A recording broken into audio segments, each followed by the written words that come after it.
Becoming a father is the greatest gift a man could ever receive, but it's also something that you have to prepare for and can't just wing.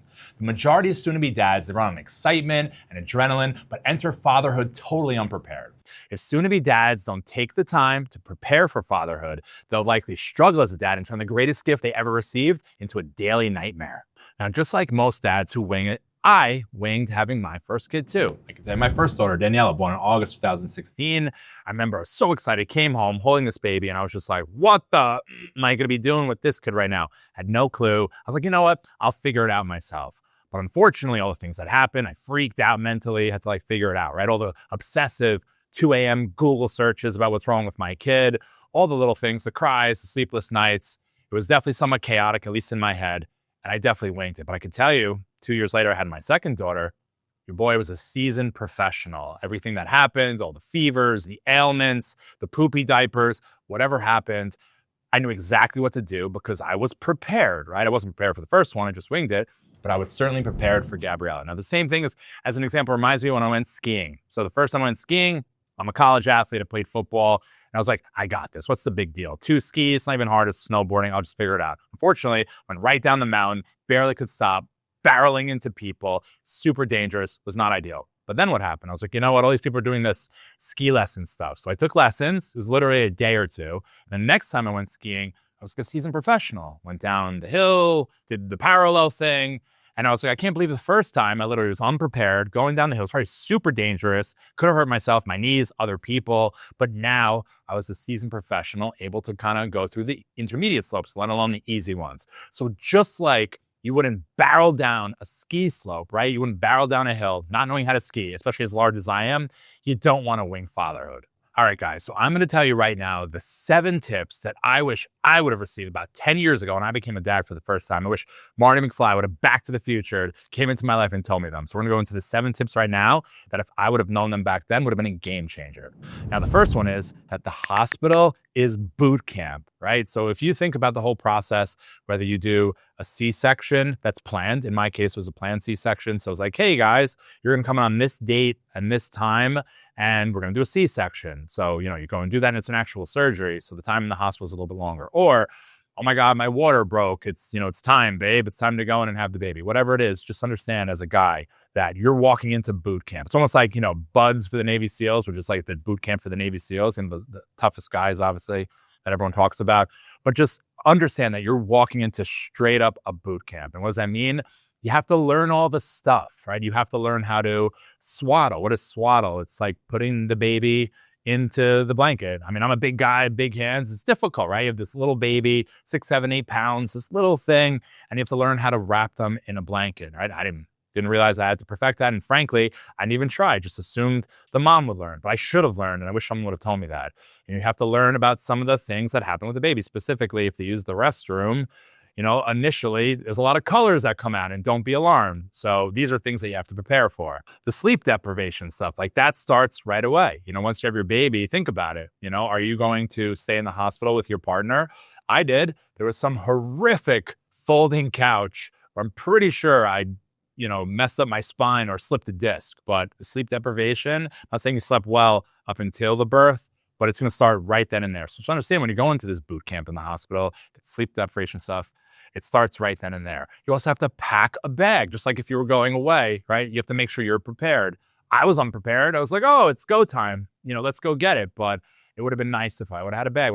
Clothes, different things, there's a toothbrush, some food. So just understand that when you're going to have your baby, which is the biggest gift in the world, you have to walk into an understanding that it doesn't just don't get caught up in the moment. There's a learning process throughout the whole thing, learning how to change their diaper, learning how to swaddle them, learning how to eventually feed them, depending if they're going to be breastfed or not, understanding the sleep deprivation stuff. You're going to take turns back and forth. So that all begins right at the hospital. All right, guys. So the first one is that the hospital is a boot camp. And the second one, before we get into it, make sure, guys, you go in the description, click the link. So I created for you basically a cheat sheet of tips for those that are new to the fatherhood space. So it's going to be all the things we're going to talk about in this video. It's going to be a lot of other things, extra bonus things that I wish I would have known when I became a father. So go in the description, click the link, get our free guide to soon-to-be fathers or those just entering the fatherhood space, it's something that I wish non-negotiable that I would have had 10 years ago. Now, the second tip is coming on the heels of the first tip, right? That the hospital's boot camp is the first 90 days is purely survival mode. So if you in your head understood that, I think it would help in so many ways. It would have really helped me. So think about it, right? You go home, you're at the hospital, you had all these nurses that were helping you and doctors and even family and the grandparents. Now you're at your house, you're by yourself, right? And the baby's there. The baby just stares at you and you just stare at it and it's all on you. So the first 90 days, what could go wrong typically does go wrong, especially if you're as unprepared as I was.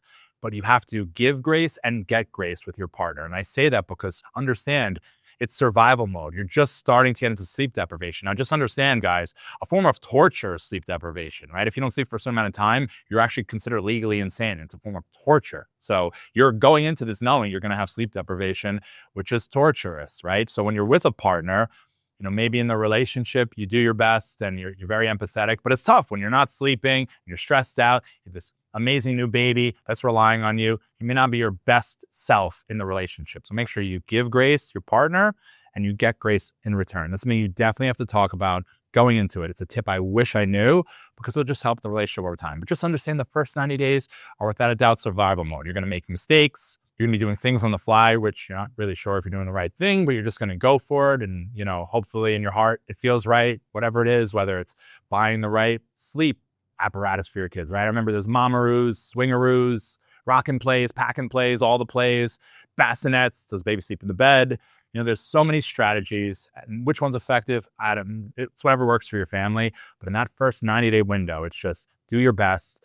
Understand that it's certainly survival mode. Don't judge yourself. Just make sure after the 90 days you come out alive, still with your partner. And again, you gave them grace and you receive grace in return, because the first 90 days, it's definitely a hard situation. It's an amazing, rewarding, situation that brings you closer to your partner, but just understand what you're getting into for those first 90 days. Now, the third tip, and I'm talking directly to myself, Andrew Russell, don't Google stuff at 2 a.m. So unfortunately, we live in a time of super technology and the age of information, it's right at our fingertips. There wasn't ChatGPT and Claude and all these things 10 years ago. There was Google. Now, I think it might even be worse, believe it or not, some of the technology stuff. The problem was, at least for me, your kid will have all sorts of things happen to it. It'll fall. It might actually, different colors might come out, which you don't realize what they are. They might have weird cough sounds, sicknesses, sleep stuff that's going on, right? They may look a certain way. Whatever it is, maybe they have a little bit of a rash. I can assure you that at 2 a.m., that if you're up because you can't sleep and sleep deprivation is a thing, you've been woken up a few times, now you're just wide awake. If you Google all these things, you're going to find the one person 100 years ago in England that turned into a really bad issue. And is it even true or not? You'll never know. Some of the stuff that's on, Google or social media or, some of these ChatGPTs and Claudes, but it'll make you crazy because so many dads now are so proactive and they want to fix things. If you take it to Google or you take it to the, to ChatGPT or some of the AI things, you might just get bad information. All it's going to do is you're not sleeping, you're stressed out, you love your kid, and this is a new thing for you. It's going to make your OCD brain go into hyperdrive. So if I could tell you anything, I'm even talking to myself, fall on the sword, do not Google, do not search for all the little things. Now, of course, disclaimer, the big thing, something that really in your mind could be a big problem.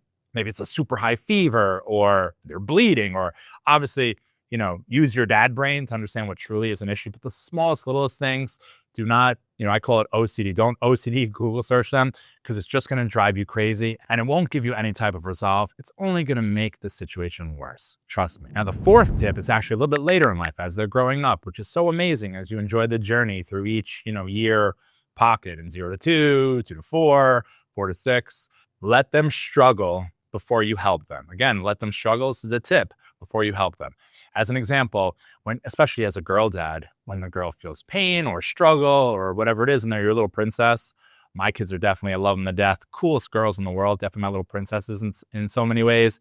You always want to help them, but it's actually good for your child developmentally after all the hours I've spoken to all the specialists, doctors in the field of the parenting space, to let your kids struggle, figure out for themselves and feel accomplished. As an example, I love rope courses, right? We did the zip line and the rope course, and I brought my daughters to the rope course, and my youngest daughter was just tall enough and the correct age to go on this, a specific rope course. But by this much. And I remember as you're going through it, if something happens, there's really not much you as a parent can do. You have to wait for the person from the rope course to come. It's like a big scene. And, it's super embarrassing for the kid, which I would feel horrible for Gabby, my youngest. So there was a portion of it where I was ahead. I was looking back and my kids were coming. And Gabby, she couldn't figure out what to do, right? She was reaching. She couldn't reach. She wasn't tall enough. She kind of was tall enough.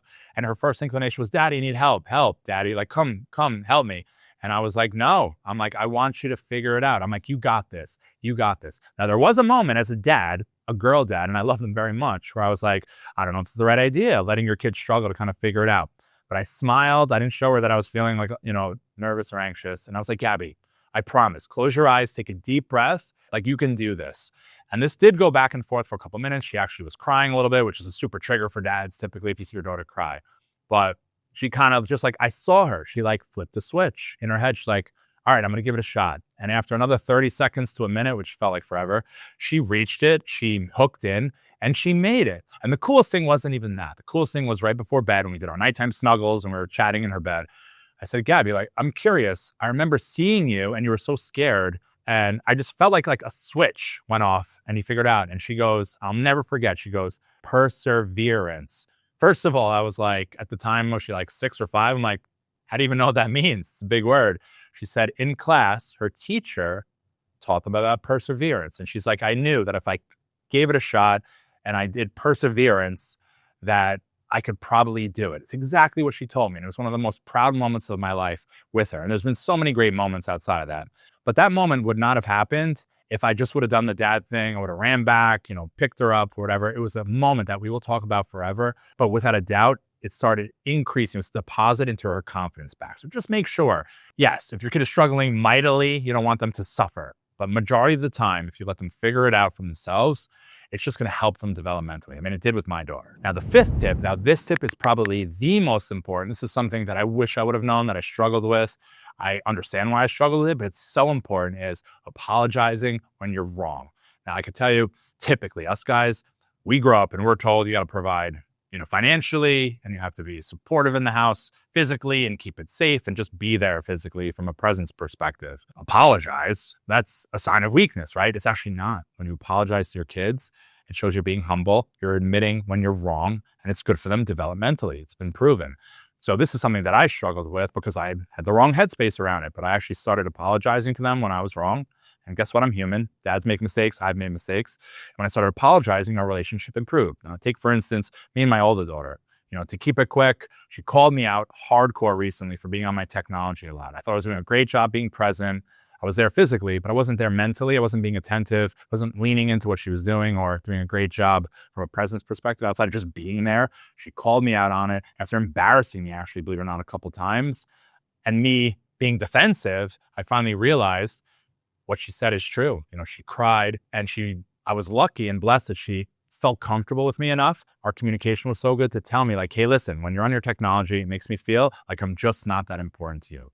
So what did I do? I thought about it, and I have the kids about half the time. So the next day when I wasn't with her, I thought about it. I'm like, you know what? It's the meta messages. I had great conversations with doctors and specialists in the field. Dr. Kari Adamson's from UConn. She told me the meta messages we give our kids when we're on our technology and they're there is that they're just not important to us. And now my daughter, without knowing the doctor I spoke with, is saying the same thing. So what did I do? Next time I saw her, I pulled her aside and I apologized. I said, Daniela, Daddy's sorry. I love you with all my heart, but I make mistakes sometimes. And I want to admit to you that being on my technology was wrong. And I'm going to work on it. It's going to take me some time because Daddy's on his phone a lot for work and, for various things. But I promise you that right now, I'm going to start working on it a little bit more and you'll see an improvement. And just hearing it, she lit up. If whatever it was, she loved hearing that her feelings mattered, that I took the time to apologize to her, and our relationship has definitely improved. Now, I'm still struggling with technology. I'm doing better. It's progress, not perfection. But I can tell you that apologizing to my daughter, not only has it improved our relationship, I would have done anything for someone to tell me this 10 years ago before I had her. Now, the 6th tip, this is something that I organically figured out over time, but I wish I would have known right away. I would have done it more, is create rituals. Create rituals that are just your own with your kids.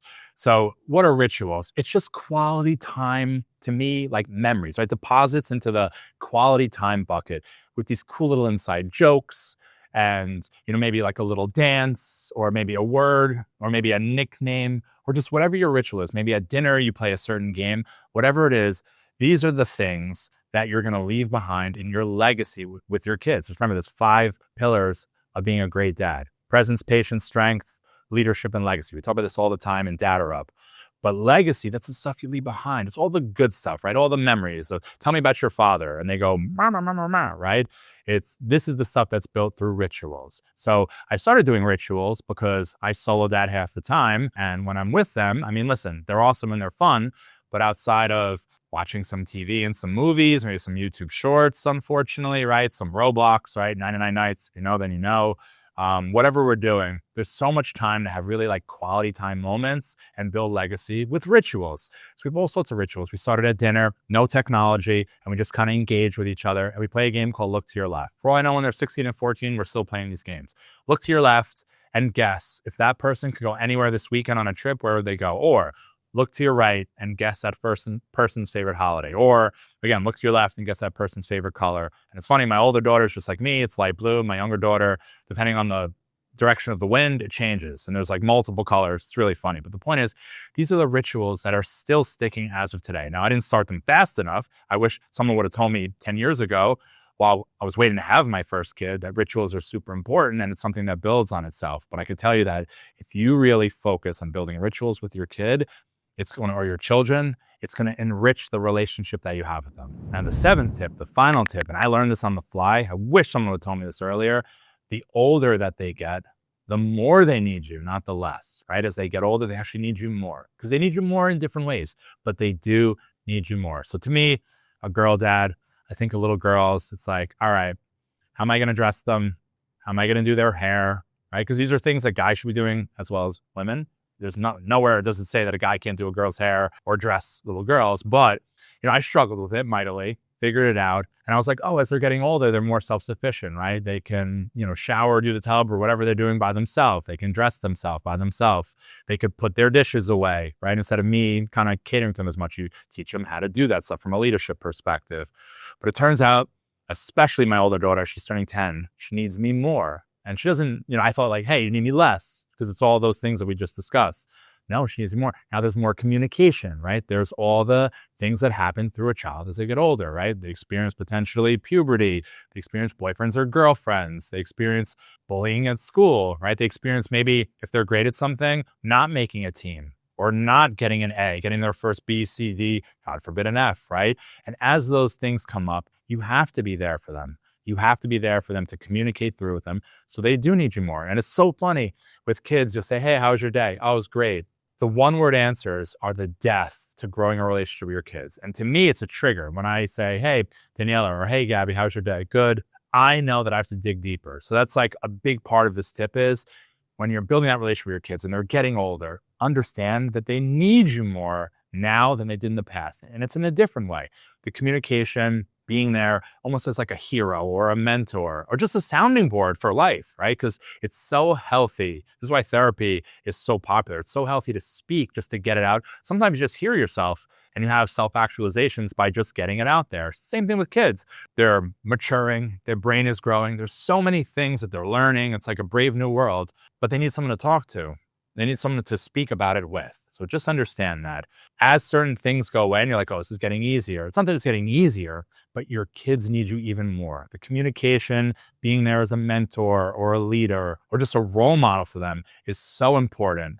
So it's an amazing thing. It's a blessing, but make sure you lean into it because they need you more as they get older. All right, guys, those are the 7 tips that I wish I knew when I just became a dad. But make sure you watch our next video. We're going to talk about dad discipline, because just understand, all of us dads, right? On Sunday, we're super motivated to be the best dad we can. And next thing you know, it's Thursday and we're just dropping the ball. So we're going to go into the discipline and what it takes to slay the day every single day as a dad.